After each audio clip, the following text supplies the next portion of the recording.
What is up? What is up? Welcome to episode 134, episode 34 of season 2 of the Degrees Couch Chronicles. Yeah. We like to say DCC for short. Yes. Before we do get started on this amazing show we got for you today, direct your eyes to the front. Got some products here for you. Shopclub. Yes, guys. Visit us on our website at www.glownudeshop.com, and you can follow us on our Instagram at glow.nude. 100% organic products on your head tops, formulated for all skin types, but specifically for black skin. Again, you can visit us on our Instagram at glow.nude. The link is in the description. And on that note, let's start the show. Yes. All right, so candid, as in wasn't planned, off script, I guess. Black Adam. I saw Black Adam. Went to see that shit recently. Yeah, it came out. You know the shit where The Rock is the superhero dude with lightning on his chest. Saw that. I don't want to say it's kind of lackluster, as in like of course, it's The Rock. It's not like boom boom like you know what I mean. I was like expecting The Rock. it to be, but yeah, I mean it's not a bad movie. I enjoyed it, but I feel like The Rock just rocked it up. You know what I mean? I feel like this was I feel like I was watching a movie about The Rock's life. To me, I was like, he's so corny. Like, this is about him. he's corny as hell to me. I feel like it wouldn't have been shit. Like, I wouldn't want to watch that. That's not something I would want to watch. I feel like The Rock is corny, so I wouldn't watch it. Okay. Yeah, so I mean, I'll give the movie a 5. I don't know, maybe a little generous. 6 out of 10. 6 out of 10. Yeah, it was good, but it was just like, yeah, I wasn't really feeling it, you know what I mean? Yeah, what we got on the dock today is, let's see. Yeah. See, how are we gonna start this one? Alright, MTV Yo Momma battle, right? This is a throwback for those of you who are new to the internet and TV, right? MTV, literally, this would not fly in today's era, but MTV had a show where pretty much you would battle. It would start off with like maybe 6 or 7 people just like battling simultaneously. It would be like a group, and everybody would battle simultaneously until like your mama's so fat like she can't even poop on the toilet. They need like one of them tubes for the pool, you know. Or your mama's so fat when she's standing on the scale, so it's to be continued. Yeah. Like, so those like jokes was flying like crazy. Let's see what year did that come out? Yeah. Just to show you like the time, MTV, and pretty much then they would do one-on-ones. So like one rapper would battle another person. I can't say they were a rapper really. It was like one comedian, jokester person would battle another comedian, jokester person, and then it would get down to like the final 2, and then they will go and search that person's house, meet their actual mama, and then come back and battle around the other person about their mama. I want to know who pitched that show, and I forgot who. Wilmer Valderrama. Yeah, I forgot. If you remember who he is, he's from that 70s show. Yeah, Fez from that 70s show. Yeah. It came out 2006, I was right. Wow. So 2006. Damn, it was fresh when we came here. Yeah, Yo Momma, it had 3 seasons, like for real. And it was like a reality type TV show. And yeah, it was Wilmer Valderrama, Sam Sarpong, was it the black dude? And yeah, they would just pretty much tell Yo Momma jokes and stuff. So back and forth. It'd be crazy. It was crazy. It was so crazy. It's definitely not flying this time, but it was a good run. I enjoyed it. Yeah, Yo Momma jokes, like real Your Mom jokes, bro. Yeah. That would not fly in today's era. How y'all handle stuff. So I just thought that was interesting. You know what I mean? It was in my head. All right. How much are you allowed to change in a relationship? Yeah. The allowed word, don't think about that, but it's like I want to say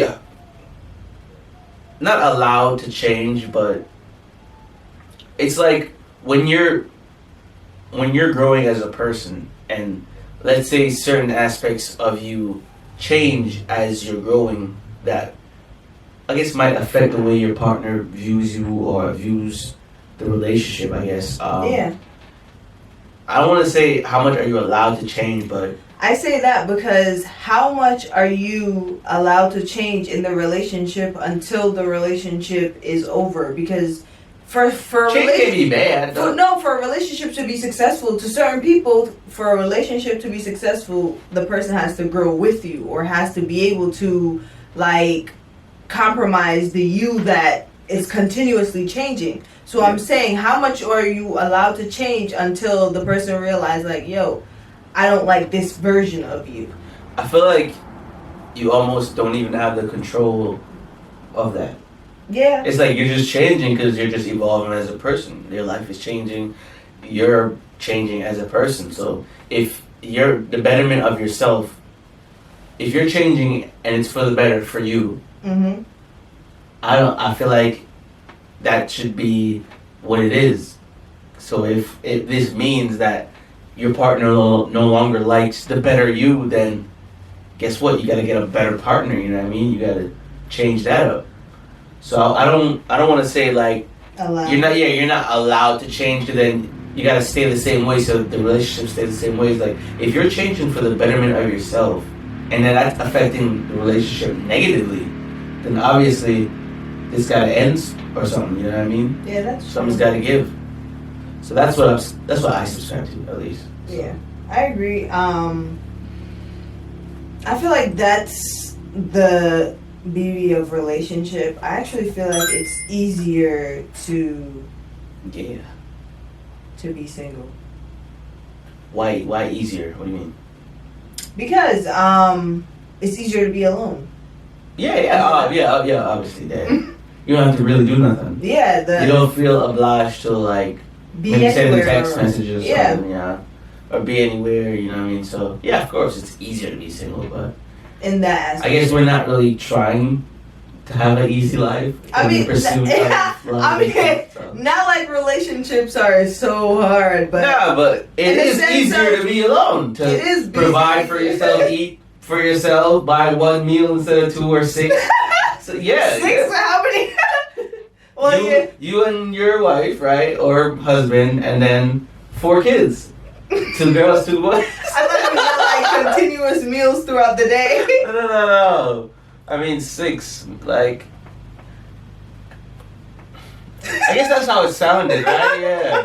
I thought you meant like. It's like 6 plates, not 6 meals. 6 meals, as in like you eat this time and then you go eat again. No. I was saying. And again. Like. Your meal, my meal. Yeah. But it's not like that, right? It's your meal, my meal. It's a meal. It's not like, no, you're not buying one meal for you and your partner. It's so it's 2 meals. I was right. Yeah, then. So you're buying. So a family of 6 would need 6 meals, right? Why did you jump to a family of 6 is what I'm saying. Because that's what I said originally. I guess. Yeah. But yeah, they would need 6 meals. All right, bet. So that's what I'm saying. Yeah, it is easier for you to be alone. Yeah. Yeah. That's not what. That's not what we're subscribed to at this moment. Yeah, it's not what I guess majority prefer. People, I guess, would want to be in a relationship and love somebody. But yeah, I guess if you're changing for the better is in the summary. If you're changing for the better, I don't feel like that's a bad thing. Yeah, it's not a bad thing when you're changing for the better. How will you build generational wealth? That's big. Yeah. How generational wealth? I feel like establish something that is in the lines of a forlong success, like anything in venture. Yeah, like real estate. They like to say so anything that has to do with a property being somewhere for a very long time. Real estate, right? That's a big one because that stretches into a lot of things. You gotta own like a building or something, like a house or property, like business property, so that's all real estate. I guess generational wealth. I guess monetarily you would have to have, it all means business. You gotta have a business and be a business person. I feel like generational wealth can be other things too, like how are you establishing your relationships with certain communities so that like your kid could benefit from like, you know what I mean? Not like, you know what I mean? Like people you've known can help out your kid when you're not around. You know what I mean? That's also generational wealth. For me, I feel like generational wealth is not something that you can attain right now because I feel like times change. So what you're making money off of right now might not be what's the money maker in the future. So I feel like what generational wealth means to me, or how I will make it for my children or grandkids or whatever, is the gift of knowledge. You know what I'm saying? Because whether you own a business or not, COVID showed us that anything can happen. Yeah. Right? Business been around for like 15 years, 10 years or whatever, and went down in flames during COVID. But I feel like once you have the knowledge, generational wealth comes from that. Yeah. Like books, certain books you've read. That's a good one. Yeah, I wasn't even really thinking about that, but you're right. Certain books you've read for sure. I just was like, when I thought about generational, it's like that has to do with what's tangible. Yeah, not what's tangible really. It's like it has to do with you not being around. How are things for longing? You know what I mean? Yeah. I mean, but so it's like for as long as you're around, I feel like it's important to instill what you know in your children. You know what I'm saying? I feel like time capsules and writing certain things is important to pass down to your kids and grandkids, because whether you're around or not, like, I feel like the gift of reading or knowledge or video or whatever is still gonna be around after you're gone. So I feel like that's important, to leave something behind so they can have knowledge and know how to move. I mean, this is this is a good one. This is what it is. We already started. Yeah, you know what I mean? We back in time. Well, we're in the future. Imagine we're in the middle of the time wave. We're in the future and the past. 20 years from now. Oh man, what does this look like 20 years from now? That's a good one, right? That's a crazy trip. Niggas gonna be like, what the hell? Yeah, right. What was they talking about? Yeah, right. For real, still. But yeah, knowledge, wealth, your communicational skills, your reputation. Street smarts. Mm-hmm. Reputation's a good one. You know what I mean? Because God forbid, the problems of the parents fall on the kid. So your reputation. If you got, you know what I mean? If you got beefs with people around your neighborhood, you best believe your kid might inherit that. So reputation, definitely. If you have a good reputation, that helps with your kid having a good upbringing. So, and that goes without saying too. Sometimes when you have a good reputation, you don't need to say nothing. Niggas be like, "Yo, I got him." Yeah. Feel me? Your bills already paid. That's what's his name. A kid, you know what I mean? Yeah. So you govern. So Gucci, generational. Sometimes you don't even need security with like reputation. Yeah. Generational wealth can mean a lot of things. We're giving you a lot of examples right now. You know, it doesn't necessarily have to be like you gotta have a business and then pass the business down to your kid. Because maybe your kid don't want to own a tie shop. Yeah. Maybe they don't want to sell ties. Or cookies. So. Or antiques. I don't want to sell ties, Dad. That's funny as hell. Imagine selling ties, bro. It's probably a booming business. I don't know. But yeah. Depending on the neighborhood still. Yeah. What's a good tie test? Yo. Leave a comment. What's a good tie selling? What's a good tie selling neighborhood? Let me know. I got the hook up. Oh man. On that note, we're gonna go ahead and take a break right here. This is a beat by me, J Degrees. Enjoy. Alright, welcome back. Hope you enjoyed that. And get in contact if you want to inquire about content creating, beats, you know what I mean, all the vibes. Let me know. Put the thing up a little bit. Yeah, right there. You good? What we got? What does it mean to be a hustler? I'm a hustler, baby. I'm a hustler, baby. I just want you to know. Alright. Where I've been. Now I'm gonna lie. Now I'm gonna lie. What does it mean to be a hustler? Getting that money by any means. By any means. But is that not a survival? Like if you're selling ties. Is it? Or bean pies. At the barbershop. Bruh. What? Yo, Oh man. I just feel like there's no such thing as a hustler.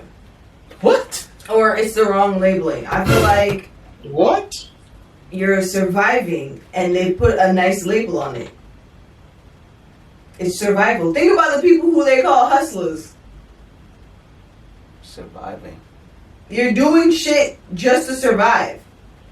No, because a hustler can You can reach past the survivability aspect. Now you're just getting money on top of being able to provide. I think a hustler is. I already have the survival shit down. Now I got Rolls Royces. I got diamonds. But That's then what a you wouldn't be hustler is. considered a hustler. You just be considered. No, you're a hustler. Let me show you. Let's look it up. Yeah. Gen Z for them. For us, we gonna So show. look at that. Yeah. Alright, let's see what it means. Because I mean, I'm thinking you're kind of right, but then I'm like, an aggressively enterprising person, a go-getter, and then dash prostitute. So, survive. one, I was about to say, one contradicts the other, Yeah. but the first definition is an aggressively enterprising person, a go-getter, which means when I always heard the term go-getter, to me that was like, yo, you're going to get it. There are a lot of people By any means. No. There are a lot of people who they try to allow it to come to them, which means they follow the status written, quo. the written path. A hustler doesn't. They go that way. That's what I'm saying. Like, to me, and by definition, a hustler is someone who aggressively they're aggressively going after. All right, let me see if I can pick an example. There's a bunch of shit, right? There's a bunch of shit you gotta do in a day, right? Mm-hmm. A hustler gets all that done for today and tomorrow. You get what I'm saying? I just consider that a regular person though, like a person on fucking. There's some people who pre-workout, would just go through the day and then deal with tomorrow's shit tomorrow. A hustler, I would do all of my tasks of today, and I'll do all of my tasks of tomorrow today. But I don't consider that a person. I don't consider that specific person a hustler. I just consider that person just doing shit at an accelerated rate. Like when I think of a hustler got 3 jobs. A hustler got more than one job. Yes. Surviving and is that one job. means you're surviving. Surviving means you have to do whatever it takes to survive. And that looks like often 3 jobs. Feel me? When it says a prostitute, that means you're doing whatever you gotta do to make this money. I feel mad like- they said a prostitute. A hustler and a prostitute is the same thing. I feel mad that's like what they did. That's crazy. But in a sense, not saying that, but like the word was created to look nice, but it's a person who's surviving. A hustler in a and sense, survivor a is not the finesse same. kid. A hustler and survivor is not the same thing, though. They're saying here a person who survives, especially a person remaining alive after an event in which others have died. But today's society, it ain't life and death. Not as deep as life and death. Sometimes it is. But that's what it means to survive. What does it mean to be a survivor? A survivor is someone who hasn't died. That's what I'm Basic saying. as fuck. A survivor would be someone who just gotten through the day. A hustler is someone who gotten through today's and tomorrow's day. That's what I'm saying. Like a hustler is an It's gonna do extreme whatever survivor. it takes. A hustler is an extreme survivor. That's Yes, a yes. perfect example. I think that's what it is. That's what it is. That makes sense. Cause like I get like your average person is a hustler. Like you're just your average person. Nowadays, because look at how much you have to do to fucking make ends meet. Like I see where you get. Damn, I see where you're going for real. that's what I'm saying. Like Still. we all hustling out here. We all. Somebody was telling me like we're heading on. This is a much older gentleman. He might have been like at least 52 or like 47. I don't know. He's one of those ones. But he was just like, yeah, we're heading on to dark times. I'm like, I'm just washing my hands, but whatever. This is the gym or something. Real out here. Look, I'm just washing my hands. Yeah, this gas price is getting high. We're in the middle of a recession, man. We're heading on to our dark times. I'm like, word. better than paper towels. I was like, where? Like telling me this, but like I know, you know what I mean? I know. These are things we talk about. Like, you don't know I got a podcast, but I know, you know what I mean? So, sometimes I wanna, you know what I mean? I wanna maybe do some dips or like maybe do some arm raises and not talk about politics. That's true. But you know, it is what it is. It is what it is. But that's what it is. We're gonna move on from that because there's more to get to. Our level of trust in other people is actually big. What is that? I know I didn't write that, so what does that I wrote that. mean?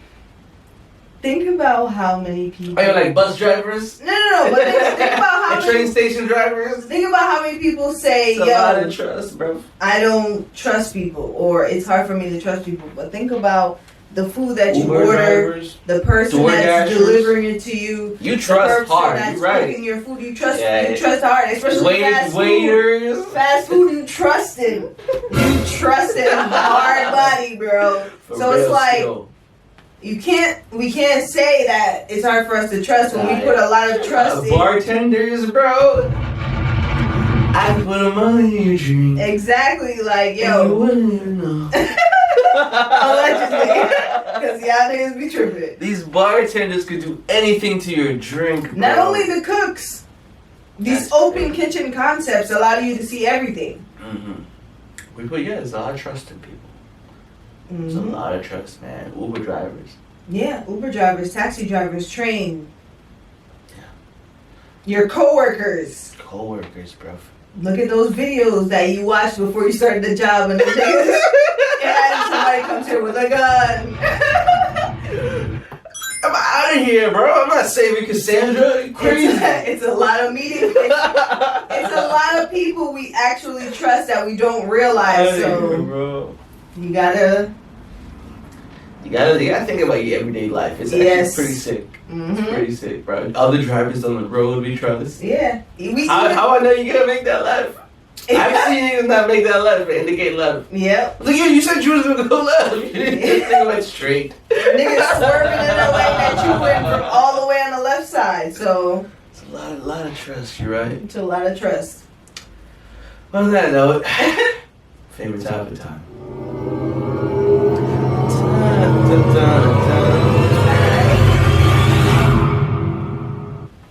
Her loss. Music take. Her loss, bruv. It's her loss. What a fucking album. It is a Drake and 21 Savage, Her Loss. 16-track album. Yeah, bruv. Alright, let's get into it. We've been waiting all week. First things first. 3 favorite tracks. I was about to say that. Number 1. My number 1 favorite, I'm not gonna hold you, is Major Distribution. I'm gonna put that at number 1. My number 2 is Back Outside Boys, and my number 3 is what is that song called again? Jumbotron Shit Poppin'. Those are my top 3. Alright, fuck with those. What are your top 3? I'm gonna go with Circo Loco. Okay. Favorite one right there. I'm gonna put Back Outside as well. And I like Treacherous Twins. You know what I mean? I like Treacherous Twins. You want Treacherous Twins? You want Evil Twins? Honorable mention for me. Put an asterisk next to Treacherous Twins. Yes. Put the album up there, Jen. Yeah. Least favorite song. My least favorite song, every time it comes on, I kind of skip it. 3 a.m. on Glenwood. You don't like 21 going off like that? I don't really fuck with dope. it. That's like 21's timestamp and location. You don't like that? I don't really like that. It's that and Middle of the Ocean. I'm not really feeling it. So really? Take the Vava to the sink on sink and then back to the Vava into the lava? It's my least favorite. It's digestible, but I honestly skip that. I guess it's fuck me. I like it, but I skip that as well. So those are the ones I skip. I do love the album, but those are not necessarily my favorites. When it comes to an overall rating, I give it an 8 out of 10. The album. I don't like Hours in Silence. And I'm not a big fan of BS. Really? I like that. And yeah, that's really it. I spent the a lot album- on Hours and Silence and I fuck with it. Yeah, I don't know. There was, I don't know. The album, I like the album, honestly. I'll give it a 9.5 out of 10. 9.5. But only because I feel like 21 should have been on there a little bit more, so it sounds like a majority Drake album. Yeah, So I don't know what that's that why about. 8.5. That's But why 8 for me. yeah, for me, I'll give it a 9.5, honestly, because it's near perfect for me. I like this album a lot. I bumped it very hard since it came out. And yeah, it slaps. And I'm going to keep listening to it. So. It does slap. Shout out to that, you know what I mean? Aww. Whoa, what was that? Not what that was supposed to be. Shout out to Drake and 21 Savage on this album. I do agree. I wish 21 Savage was on there a little bit more. It does sound like a Drake with a sprinkle of 21 Savage, but I love the album. Like, Drake was going off. I love the petty Drake. There was some controversial stuff in there, but I don't know. Like, it's bars, and if you feel like it's about you, then besides when he deliberately said, well, fuck Adidas, nigga. So Yeah. and Serena, his husband, Your husband. direct shots, and of course the whole Yeezy thing with Jay Prince. Like, there's obvious stuff, but there are other things that people really read into. So I mean, I feel like the Jam line might have been direct too, because the cha-cha slide thing. But other than that, I feel like other people might have been reaching. So take it as you will. The album's dope, and it's Drake, so what are you gonna do about it? You know, cancel Drake, cancel you, so. Yes, guys, tune in next time to another episode of our music take. Nice. Alright, make sure you subscribe on all our platforms, you know what I mean, TikTok, Instagram, we're on Twitter as well. Yeah. And yeah. DCC everywhere. This has been us. We're over ourselves, we're over everyone outside. But be safe out there, guys. Peace.